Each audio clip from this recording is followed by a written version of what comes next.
Hello everyone, चलिए हम लोग एक सिविक्स का पार्ट 4 स्टार्ट करते हैं। चैप्टर पावर शेयरिंग है आपका। जैसे जानते हैं कि पार्ट 4 ये है क्योंकि पार्ट 3 तक मेजिटेरियन तक ख़त्म हो गया था। मेजिटेरियन मेजर्स तक, यानी कि टॉपिक था आपका मेजिटेरियनिज्म इन श्रीलंका, ये आपका ख़त्म हो गया था। आई होप कि यहाँ तक आप समझ गए होंगे। अगर नहीं देखे हैं वीडियो तो आप देख सकते हैं प्रीवियस प्लेलिस्ट में। ओके, देखिए ये क्या है, एकोमोडेशन इन बेल्जियम। ये पार्ट अभी हम लोग स्टार्ट करेंगे। देखिए सिविल वाइक दिया हुआ है आपका ग्लोसरी में। ये मैंने पहले ही बता दिया था। किसमें बता दिया था? मेजिटेरियन मेजर्स में। इसमें वर्ड यूज ही नहीं होगा सिविल वार, मतलब क्योंकि वहाँ सिविल वार बेल्जियम में नहीं हुआ। क्यों नहीं हुआ अभी देखते हैं क्यों नहीं हुआ। देखिए चैप्टर है पावर शेयरिंग। इसका मेन मकसद है पावर शेयरिंग को समझाना दो देश के माध्यम से। एक क्या है बेल्जियम, एक श्रीलंका। बेल्जियम में क्या हुआ, पावर शेयरिंग नहीं हुआ। वहाँ पर क्या हुआ, पावर का शेयरिंग तो नहीं हुआ। पावर किसके हाथ में गया? एक हाथ में गया, सिन्हाला के हाथ में गया। लेकिन बेल्जियम में क्या हुआ, यहाँ देखते हैं। द बेल्जियन लीडर्स टूक अ डिफरेंट पाथ। वहाँ के बेल्जियन लीडर्स थे, वो उन्होंने अलग रास्ता अपनाया। कैसे? देखिए, they recognise the existence of regional differences and cultural diversity. उसके जो लीडर्स थे उन्होंने एक्सेप्ट किया, स्वीकार किया कि रीजनल डिफरेंसेस और कल्चरली डाइवर्सिटी को, यानी कि बेल्जियम में कल्चरली डाइवर्सिटी है, कल्चर में बहुत डाइवर्सिटी है, फिर रीजनल भी में डिफरेंसेस है। इसको भी उन्होंने एक्सेप्ट करते हुए आगे प्रोसेस बढ़ाया अपना। देखिए बिटवीन 1970 एंड 1920 अप्रॉक्स 23 ईयर्स के बीच में कॉन्स्टिट्यूशन को 4 बार अमेंडेड हुआ। मतलब अमेंडेड मतलब एक जानते होंगे अमेंडमेंट। आपका 9th में ये वर्ड सुने होंगे अमेंडमेंट। इंडिया का बहुत सारे कॉन्स्टिट्यूशन में अमेंडमेंट होता है, जिससे कि आपको और चीज़ दिखा सकते हैं। आई होप कि इसमें हो वो चीज़। वेट, देखिए आपका, देखिएगा, हाँ ये आपका है यहाँ पर क्या है, subs by the constitution 42nd amendment, 42nd amended. देखिए यानी कि कॉन्स्टिट्यूशन को फिर से अमेंड किया गया था और ये सब इंक्लूड किया था। ये जो आपका कॉन्स्टिट्यूशन ऑफ इंडिया प्रीएमेबल है, ये पहले जब कॉन्स्टिट्यूशन पहली बार लिखा गया था वहाँ वो उसमें कुछ कुछ वर्ड है वो नहीं था। उसको बाद में अमेंडमेंट करके अमेंडमेंट के प्रोसेस से उसे वर्ड को लाया गया। जैसे कि आपका सॉवरेन डेमोक्रेटिक रिपब्लिक आपका बाद में आया है word. Unity of the nation, okay, unity of the nation जो है यहाँ पर, ये भी आपका बाद में वर्ड आया है। जब पहली बार लिखा गया था तभी नहीं था ये वर्ड। आप देख सकते हैं अपने सिविक्स बुक में।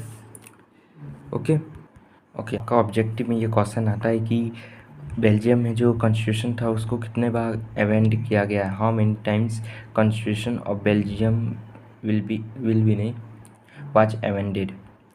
तो आप लिख सकते हैं 4 टाइम्स। ये ऑब्जेक्टिव क्वेश्चन में भी आता है, ठीक है। अब यहाँ तक समझ गए। व्हाट इनेबल्स, सॉरी, आपका यहाँ तक मैंने बता दिया। So as to work out an arrangement that would enable everyone to live together with in the country, same country, यानी कि बेल्जियम में जो सभी लोग हैं उसको कोई भी दिक्कत ना हो, उसको सब चीज़ वो एक साथ रह सके, ऐसा वहाँ का कॉन्स्टिट्यूशन का मॉडल बनाया गया। क्या था वो अभी हम लोग कहेंगे। उसका जितने भी वहाँ के लोग थे उसको किसी को भी दिक्कत नहीं हुआ होगा। डच, फ्रेंच, जर्मन, किसी को प्रॉब्लम नहीं हुआ। वहाँ ऐसा कॉन्स्टिट्यूशन को अमेंड किया गया। आगे चलते हैं हम लोग। The arrangement they worked out is different from any other country. जो वहाँ के बेल्जियम का, मतलब जो वहाँ का कॉन्स्टिट्यूशन का मॉडल था वो एकदम दूसरे देश से एकदम अलग था, हटके था, नया था। एकदम इज वेरी इनोवेटिव, एकदम बिल्कुल नया था, ठीक है। कुछ एलिमेंट्स है मॉडल के, जो 4 अमेंडेड था वो मॉडल आपका यहाँ दिया हुआ है, 1 2 3 पॉइंट वाइज है, यानी कि यहाँ 4 है आपका, वेट ये 4 है आपका। ओके, चलिए फर्स्ट में चलते हैं। ऐसा क्वेश्चन आ सकता है, describe the Belgian model, Belgian model of power sharing, या ऐसा भी आ सकता है, what are the elements of power of Belgium model of power sharing. Okay, ऐसा क्वेश्चन आ सकता है, कोई दिक्कत नहीं है। आप मतलब मॉडल के ऊपर क्वेश्चन आएगा तो आप 4 को मॉडल लिख सकते हैं। चलिए यहाँ चलते हैं। कॉन्स्टिट्यूशन प्रिस्क्राइब्स दैट, यही आपका पॉइंट हो जाएगा, 4 पॉइंट आप वहाँ पे लिख सकते हैं। The Belgian model of power sharing was as follows, या the elements of Belgian models of power sharing was are, ये सब 4 हो गया। और उसका मेन पॉइंट जो है वो आपका 4 है, 4 पॉइंट्स लिखना होगा आपको किसी भी हाल में, ठीक है। क्या क्या 4 पॉइंट्स है? Constitution prescribes that number of Dutch and French speaking minister shall be equal in the central government. जो सेंट्रल गवर्नमेंट वहाँ के बेल्जियम के सेंट्रल गवर्नमेंट में जो वहाँ डच और स्पीकिंग मिनिस्टर थे, यानी कि मिनिस्टर जो डच लैंग्वेज बोलते थे और कुछ मिनिस्टर जो फ्रेंच लैंग्वेज बोलते थे, उन दोनों का नंबर जो है सेंट्रल गवर्नमेंट में इक्वल होना चाहिए। मतलब सेंट्रल गवर्नमेंट में कोई भी जो भी मिनिस्टर जितना, फॉर एग्जांपल सेंट्रल गवर्नमेंट है वहाँ बेल्जियम में फॉर एग्जांपल 20 है, तो उसके अनुसार जो डच स्पीकिंग मिनिस्टर हैं वो 10 होना चाहिए और फ्रेंच स्पीकिंग मिनिस्टर वो भी 10 होना चाहिए, ठीक है। अब देखिए यहाँ some special laws requires the support of majority of members from each linguistic group. Linguistic group मतलब एक, मतलब भाषा, मतलब language, okay. Each linguistic group, अगर कोई भी लॉ बनाना रहता था तो ऐसा नहीं कि फॉर एग्जांपल जैसे कि मैंने माना है 20, ओके, समझाने की कोशिश करता हूँ। मैंने क्या माना, तो 20 माना। बेल्जियम में टोटल 20 मिनिस्टर है, जिसमें 10 डच स्पीकिंग है मिनिस्टर हैं और 10 क्या है आपका फ्रेंच स्पीकिंग मिनिस्टर है। अब मान लीजिए कोई रूल बन रहा है, ये रूल है, ठीक है, ये रूल बन रहा है कुछ।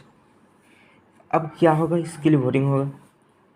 अब इसमें इससे 6 डच रेडी हो गए, इससे 3 डच नहीं, इसको 8 करते हैं, अब ज़्यादा बेस्ट है। 8 फ्रेंच है या 3 फ्रेंच, मतलब 8 डच स्पीकर इसके लिए राजी हो गए और इतना मिनिस्टर फ्रेंच स्पीकिंग मिनिस्टर इतना इस रूल के लिए रेडी हो गए। यानी कितने नहीं हुए, 2 नहीं हुए, और कितने नहीं हुए, 7 नहीं हुए। और सबसे इम्पोर्टेंट बात देखिए, दोनों का जो क्या होगा 11, देखिए 11 वो 10 से ज़्यादा ही है, इसका मतलब ये रूल मतलब वहाँ पर लग जाना चाहिए, हो जाना चाहिए रूल, लेकिन वैसा नहीं होगा। क्यों नहीं होगा? क्योंकि डच के तरफ से तो वो ओके, क्योंकि वो मेजोरिटी में हो गया। 10 में 8 डच स्पीकर मान गए, यानी कि ये रूल ओके हो गया, एकदम कंप्लीट हो गया, यानी कि ये रूल डच के लिए सही है, मेजोरिटी ऑफ डच के लिए, स्पीकिंग मिनिस्टर के लिए, ठीक है। और जो 3 फ्रेंच है ये तो माइनॉरिटी में मतलब कम हो गया, अप्रॉक्स कम से कम 6 होना चाहिए ना उस रूल को सही होने के लिए। 6 नहीं हो के 3 है ओनली, उसका आधा हो गया, बहुत कम। तो क्या ये फ्रेंच डच के अनुसार ये सही है, मतलब सही हो गया, पास हो गया, लेकिन फ्रेंच के लिए पास नहीं हुआ। तो ओवरऑल क्या देखा जाएगा, ओवरऑल टोटल देखा जाएगा कि ये ओके नहीं होगा, दोनों में चाहिए इसको, यही कहा गया है।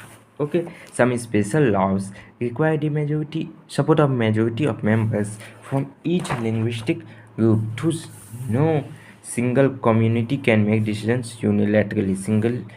कोई भी एक सिंगल कम्युनिटी अपनी एक, मतलब जैसे देखें एग्जांपल दिया था डच, ओके कर दिया, तो वो रूल सीधा सेंट्रल गवर्नमेंट में नहीं पास होगा, लागू नहीं होगा। ओके, चलते हम लोग नेक्स्ट पॉइंट की ओर, यानी कि सेकंड एलिमेंट्स की ओर। बेल्जियन मॉडल का क्या है? Many parts of the central government have been given to state governments of the 2 regions of the country. पहली बार बेल्जियम में कितने रीजन थे? एक फ्लेमिश था, एक आपका वेलोनिया था, एक फ्लेमिश था आपका, एक वेलोनिया था, ठीक है। फ्लेमिश में कौन रहते थे? डच स्पीकर रहते थे। फेलोनियम कौन रहते थे? आपका बच गया क्या? आपका फ्रेंच बच गया। फ्रेंच स्पीकिंग करते थे, स्पीकर करते थे। ठीक है।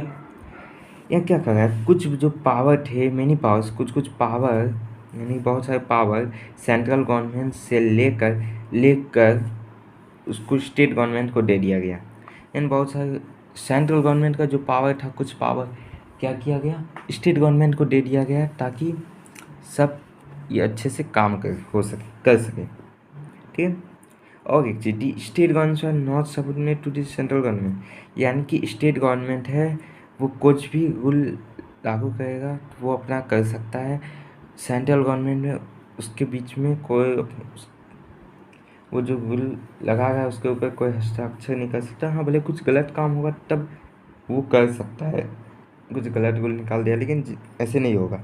होगा भी तो डायरेक्टली नहीं होगा, इनडायरेक्टली होगा, कोर्ट के माध्यम से होगा। ओके, देखिए यहाँ क्या है, मैनी पास यहाँ तक समझ गए। यानी कि स्टेट गवर्नमेंट कुछ भी बोलेगा तो वो आंसरेबल नहीं है सेंट्रल गवर्नमेंट के। सबसे पहले आई होप कि ये सेकंड पॉइंट भी ईजी हो गया। ये सेकंड पॉइंट तो बहुत ईजी था, ये तो आप ही समझ सकते थे खुद से। ठीक है, अब हम लोग चलते हैं थर्ड पॉइंट की ओर। क्या है? Brussels has a separate government वाला। ओके,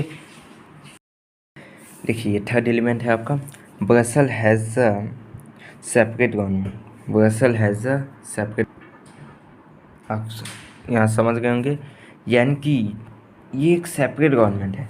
यहाँ दो प्रकार की गवर्नमेंट है, एक सेंट्रल गवर्नमेंट, एक स्टेट गवर्नमेंट, उसके बीच में एक कोई गवर्नमेंट का इसका तो ये अलग टाइप का गवर्नमेंट है।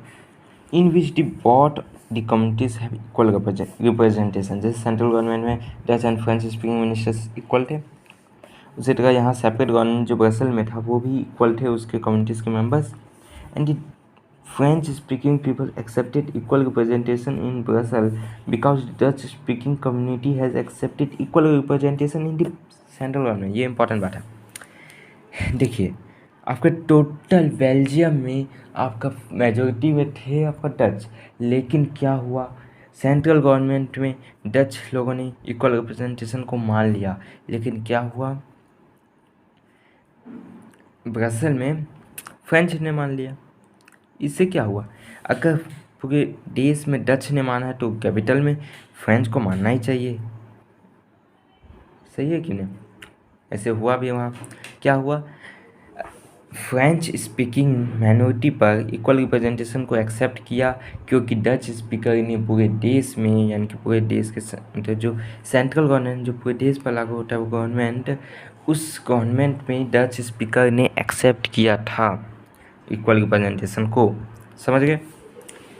थर्ड एलिमेंट भी आपका कंप्लीट, बहुत ईजी है। अब फोर्थ एलिमेंट की ओर चलते हैं। ओके, आप देख सकते हैं, apart from the central and state government there is a third kind of government. देखिए जो आपका ब्रसल में था वो गवर्नमेंट, तो वो आपका सेपरेट गवर्नमेंट था, उसमें सेंट्रल और स्टेट का कोई रोल नहीं था। जैसे वहाँ पर यानी कि ऐसा समझ सकते हैं कि वहाँ कितने प्रकार के गवर्नमेंट थे, थ्री काइंड ऑफ गवर्नमेंट थे, यानी कि 3 लेवल ऑफ गवर्नमेंट थे। जैसे इंडिया में भी 3 लेवल ऑफ गवर्नमेंट है। क्या है? सेंट्रल एंड स्टेट गवर्नमेंट है, और क्या है आपका एक लोकल गवर्नमेंट है, लेकिन वहाँ कुछ और है। देखिए वहाँ पर क्या है, कम्युनिटी गवर्नमेंट है। ठीक है, दिस कम्युनिटी गवर्नमेंट यानी कि थर्ड काइंड ऑफ जो गवर्नमेंट था वो आपका कम्युनिटी गवर्नमेंट है बेल्जियम में।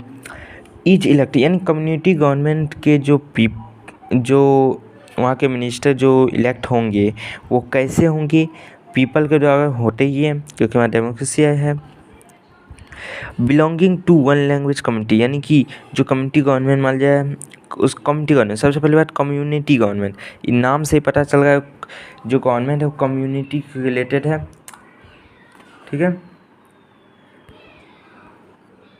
उसमें तो क्या मान लिया कम्युनिटी गवर्नमेंट डच के लिए बना है, तो जो उसमें इलेक्शन होगा उसमें केवल डच स्पीकर ही वोट दे सकते हैं। अगर वो फ्रेंच कम्युनिटी गवर्नमेंट है तो वो फ्रेंच पीपल ही वोट दे सकते हैं। इसी वही लिखा है, is elected by people belonging to one language community, यानी कि कोई कम्युनिटी गवर्नमेंट है, यानी कि 3 ऐसे समझ सकते हैं इस सेंटेंस के द्वारा कि वहाँ कम्युनिटी गवर्नमेंट है, जिसमें एक डच के लिए होगा, एक फ्रेंच के लिए होगा और एक जर्मन के लिए होगा। 3 के लिए कम्युनिटी गवर्नमेंट होगा।